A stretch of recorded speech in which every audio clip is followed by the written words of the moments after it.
There was no G2G. Kenya government did not sign any contract with Saudi Arabia or the United Arab Emirates. Only the Ministry of Energy and Petroleum signed a deal with the state-owned petroleum companies in the Middle East.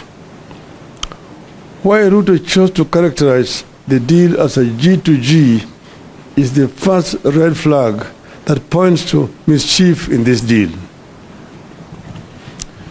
We now know that the characterization of this deal as a G2G was meant to shield the three Kenyan companies from paying the 30% corporate tax. I will return to this matter later. 2. The shilling has continued to fall against the dollar. The cost of oil has not come down since the deal was signed. 4. The scarcity of the dollar has continued. 5. The landlocked countries that depend on us for oil are abandoning our pipeline because it has become too expensive. In other words, the deal has not addressed any of the problems Ruto said it would. When Ruto initiated this deal, the US dollar to the Kenya shilling exchange rate was 132. Today, 6 months later, it is Kenya shillings 159 to the dollar. The cost of fuel shot up significantly after the deal. Why have things moved from bad to worse since the deal was signed? Well, the deal was a scam for which we now demand full disclosure and full accountability. It is corrupt and rotten to the core. It is state capture by Mr. Ruto and company and a conspiracy against the country.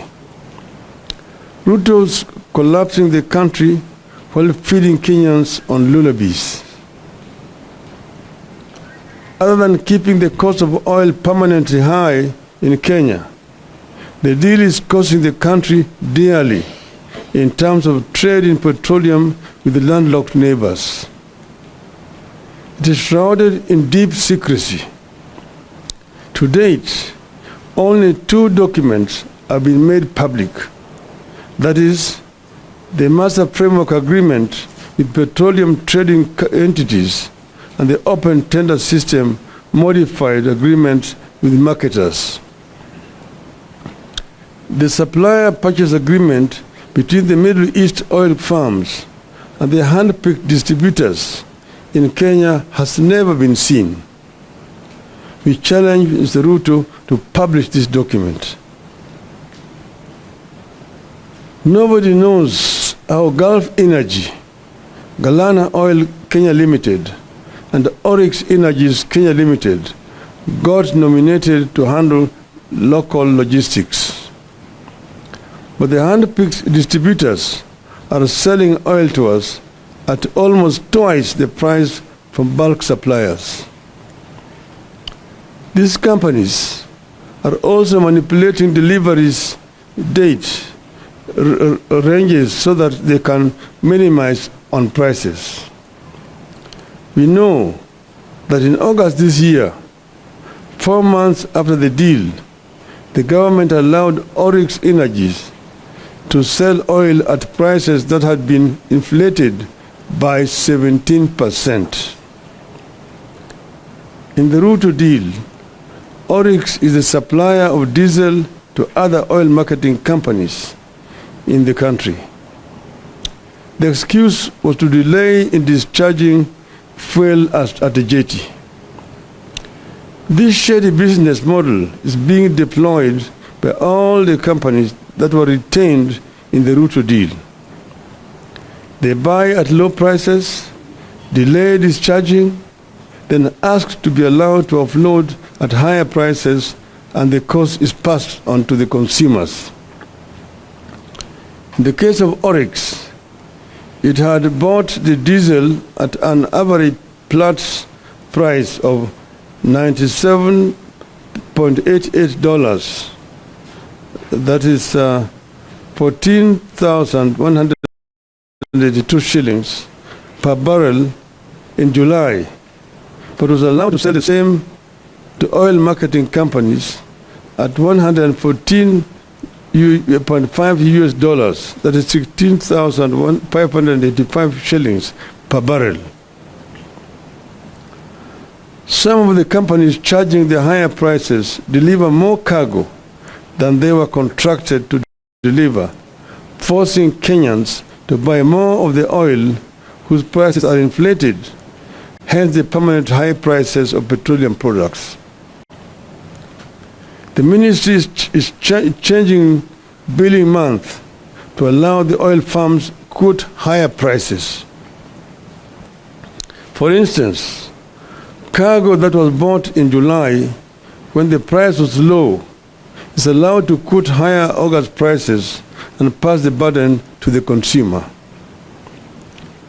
The deal that Ruto hailed as phenomenal has resulted in high landed costs as a result of structuring of the contract.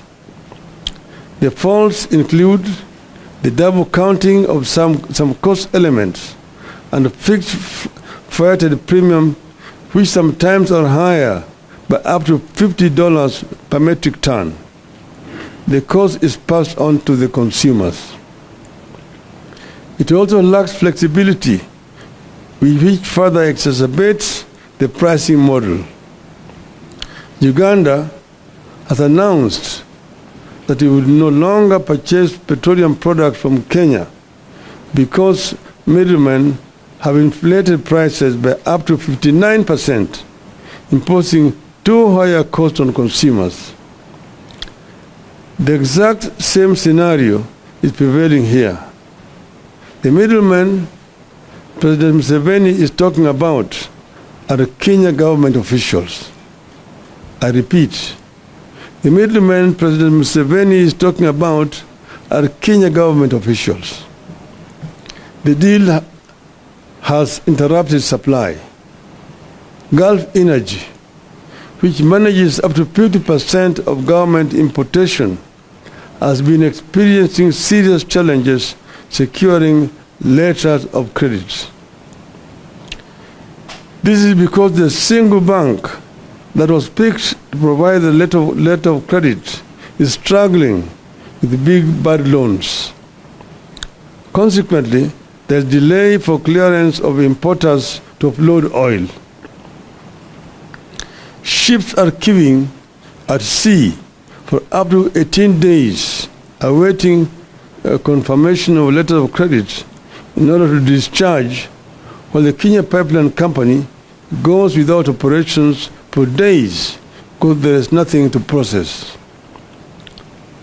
Then the companies incur demurrage, which is transferred to the consumer. Under the open tender system, that the old system, demurrage costs are $45,000 US dollars per day for the biggest tanker docking at the port of Mombasa, and $31,000 per day for the second biggest vessel. But under the Ruto deal, demurrage has risen up to $70,000 per day. This cost is passed on to the consumers at the pump. You will have noticed that Tanzania recently reduced the cost of petroleum products from 1st of November, while Kenyans remain the same or just marginally changed. Tanzania said it was reducing prices because of decrease in the world oil prices by an average of 5.68%, while premiums for importation of petroleum products had decreased by an average of 13% for super petrol, also known as premium motor gasoline or premium motor spirit, and 25% for automotive gas oil or diesel. We will not hear that story here because of the corrupt dealings written into the Ruto deal. As ships accumulate extra charges on the high seas, the money sits in an escrow account in a local bank where it earns interest. It remains unclear who the beneficiaries of the accrued interest is. This deal has led to high cost of oil products sourced through the Northern Corridor transit route, that's Kenya route. The freight and premium rates for the May 2023 cargoes were higher in the Northern Corridor by 61% compared to the Central Corridor. Northern Corridor is the running Mombasa, Nairobi, Malaba, Kampala, and to DRC. The Central Corridor, the one that comes from Dar es Salaam all the way to Rwanda, Uganda, and DRC.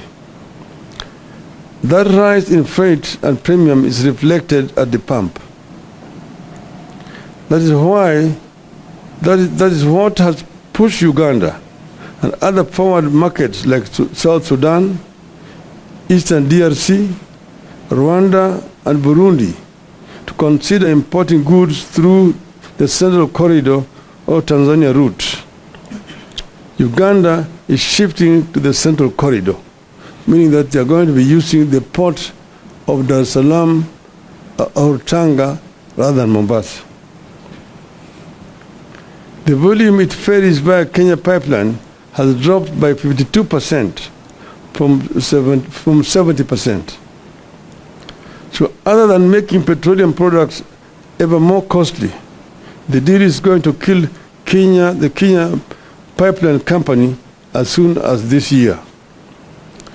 You need to know that it is the Ugandan market that earns the Kenya Pipeline Company foreign exchange. The transit volumes account for 51% of Kenya Pipeline Company's revenue, which stands at an average of 2.6 billion shillings per month.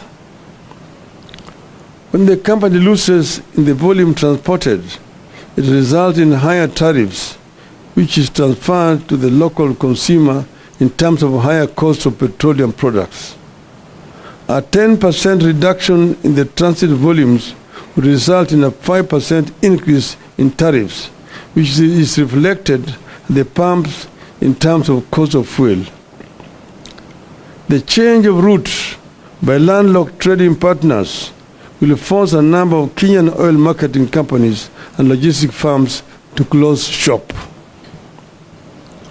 Of course, this leads to job losses, loss of foreign exchange, loss of revenue for the country as a result of KPC losing transit share. Ideally, Kenya should have provided a pipeline and storage capacity allocation for Uganda market. Kenya should also have allowed the direct participation of the Uganda oil marketers in sourcing petroleum products through the Northern Corridor route.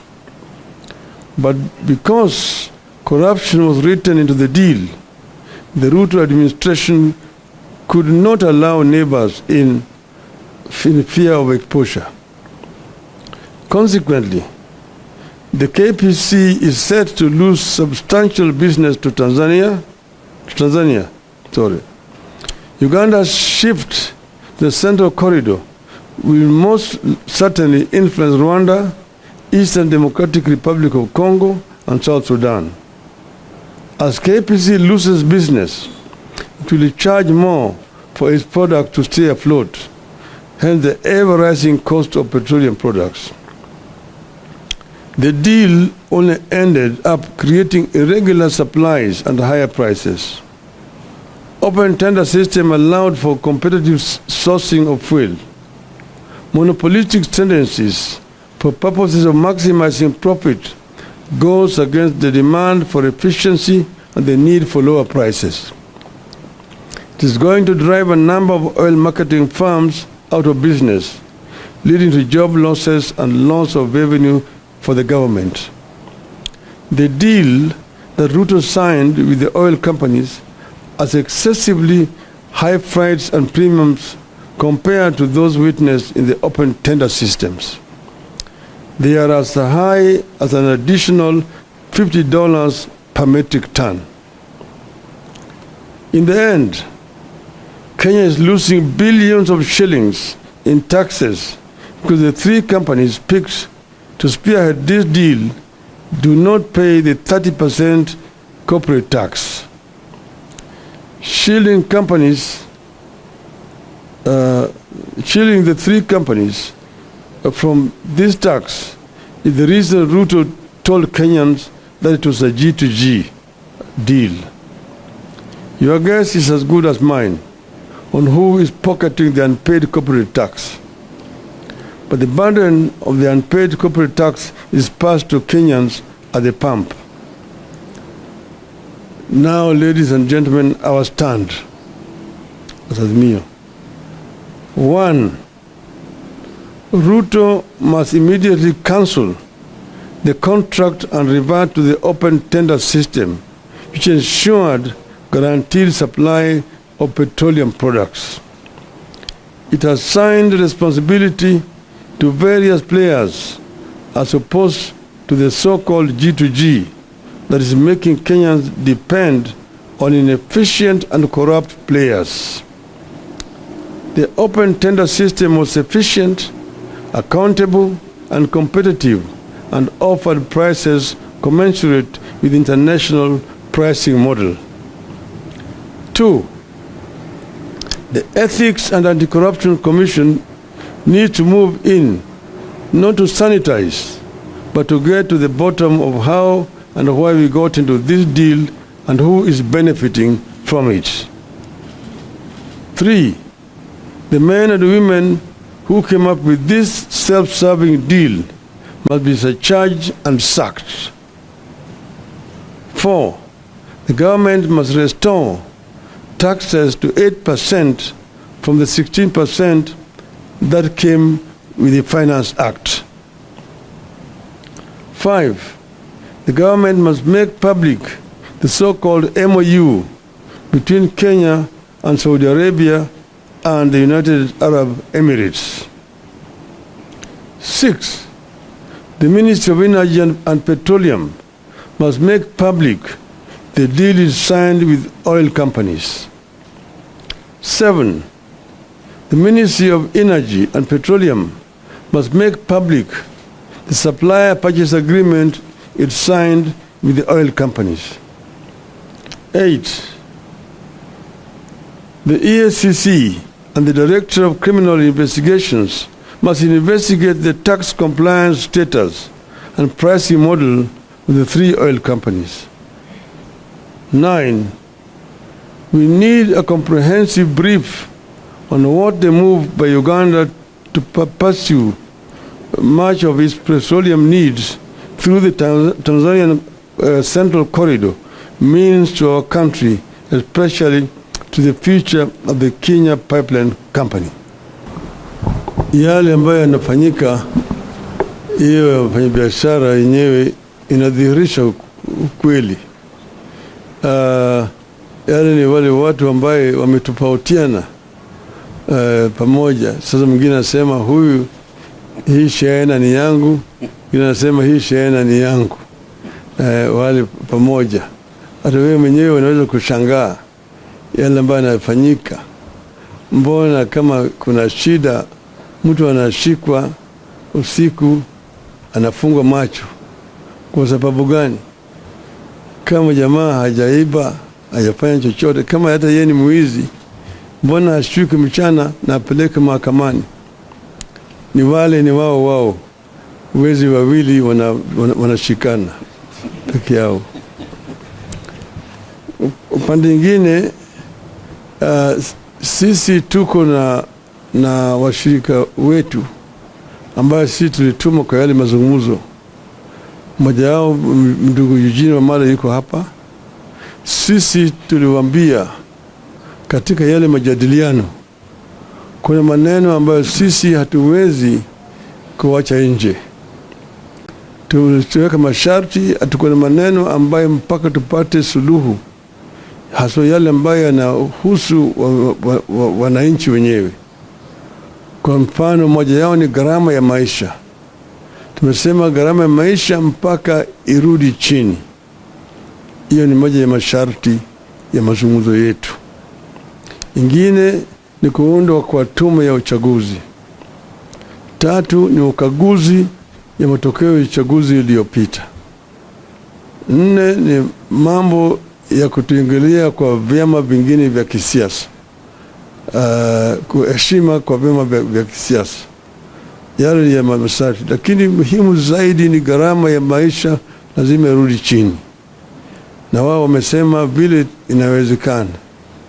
Tumesema kwa mfano ile ushuru waliweka kwa mafuta itolewe kutoka 16% irudishe pale ilivyokuwa 8%. Hiyo ni moja yao. Na kadhalika na kadhalika. So tumesema kama hawawezi kukubali basi haviendi. Tumesema kama hawawezi kukubali yale, hiyo tunasema hakuna mazungumzo, hakuna maafikiano. How prices are being inflated and then passed on to the consumer. I mentioned, for example, you'll find that you're being charged 217 shillings, but actual price would be 187 shillings. Now, where we are not sure is how that 30 shillings is being distributed, who is the beneficiary. But I've also explained to you how the whole of this process was conceived, how it was then executed, and how it is actually hurting the consumer down here. You'll find, for example, that ships are taking a very long. They're waiting when letters of credit have not been confirmed, incurring demurrage charges. The demurrage charges themselves have also been increased. It used to be $45, $1,000 per day. It is now $70,000 under this deal. And all that is being passed on to the consumer. So what is happening here is a complete rip-off. People are paying for air, and these people are very happy with this. Kwanza tuliambiwa ati hii mpango ni serikali na kwa serikali. Yaani ndio kwa Kiswahili inaitwa G2G, government to government. Lakini thibitisho iko hapa ya kwamba sio mpango ya serikali kwa serikali. Serikali ya Kenya hajaweka mkataba na serikali ya Saudi Arabia au ya Emirates. Hii ni kati ya wizara ya kawi yani ya wa Kenya na makampuni, moja ya Emirates na nyingine ya kule Saudia, moja inaitwa Aramco. Alafu sasa wao hapa makampuni mengine matatu wamepewa kandarasi. Hakuna mtu anajua vile hizo kandarasi lipewa. Manake zamani kulikuwa na kitu ambacho inaitwa open tender system. Mimi kama nimeshakuwa waziri wa kawi wakati mwingine, na chini yangu tulikuwa tunafanya makampuni yote ya kuuza mafuta walikuwa wanakubaliwa kushiriki kwenye tenda. Kufanya tenda, alafu unachukua yule ambaye kuna bei ya chini zaidi. Sasa hiyo kampuni ndio inapewa ruhusa ya kwenda kuleta mafuta na kuwauzia wale makampuni zingine hapa. Ikifika tena baada ya miezi mitatu, hiyo tenda nyingine inafanyika namna hiyo. Lakini sasa hiyo imetolewa. Sasa serikali ndio inanunua kutoka katika hizo makampuni mawili ya Saudia na ya Emirates, alafu inakuja kuuzia watu hapa. Lakini hata hakuna ubaya na hiyo. Kinafanyika ni kwamba katikati hapo wameweka vikwazo zingine, alafu ujanja zingine hapo ambayo wanazidisha naye bei. Kwa hivyo bei inakuwa juu zaidi kuliko kama ingekuwa inakuja under ile OTS system. Na hiyo bei yote inapitishwa kwa mwananchi. Mwananchi huko chini inabeba hiyo mzigo. Kwa sababu ya yote pale ambayo wao jamaa wanakula hapo katikati, hapa kuna hii panya ambayo inakula hapo katikati, hiyo ndio inasukumwa kwa wananchi hapa. Na kwa kila lita ambayo unanunua kuna shilingi 30 ambayo imewekwa zaidi juu yake. Na hiyo inakuliwa na hao watu katikati hao. Ndio tumemwambia Bwana Ruto, utuambie sisi hao watu ni kina nani? Na kwa hiyo unawajua, wewe ndio uliwaweka pale. Kwa sababu gani umeweka hao pale? Wananchi wanaumia hapa chini. Na swali Mheshimiwa Raila Odinga. Jina langu ni Sydney Chazima kutoka NTV. Swali la kwanza ni kuhusu tunamuita Njeri wa mafuta. Sijui kama umesikia hilo swala kuhusu uagizaji wa mafuta kule Mombasa. Kuna meli ambayo imeshikwa ilikuwa na mafuta kuleta nchini. Je, mama huyu ni mmoja wapo ya wale watu ambao wanaongelea? Alafu swali la pili, tulimsikia Mheshimiwa Kalonzo Musyoka akisema hivi majuzi kwamba ikiwa mazungumzo ya uwiano kati ya Azimio na Kenya Kwanza hayataendelea mbele, basi mnaweza rejea katika maandamano. Je, hilo ni wazo sawia na lako? Kwanza hiyo swali ya pili, kwanza hawajamaliza. Hatutaki kuanza kutoa masharti sasa.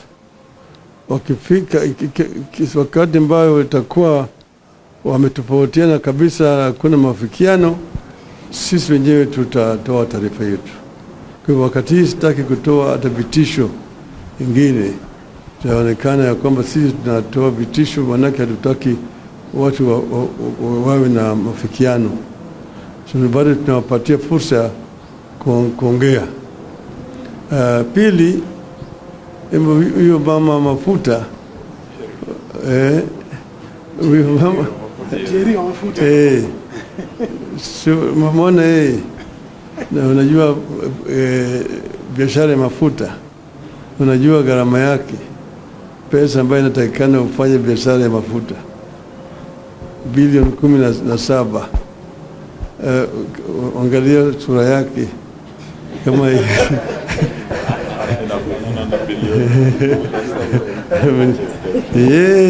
au anawakilisha watu wengine. Sasa wale ambao wanawakilisha ndio tunataka kujua, maana yake mingi ni kama sarakasi. Asanteni sana.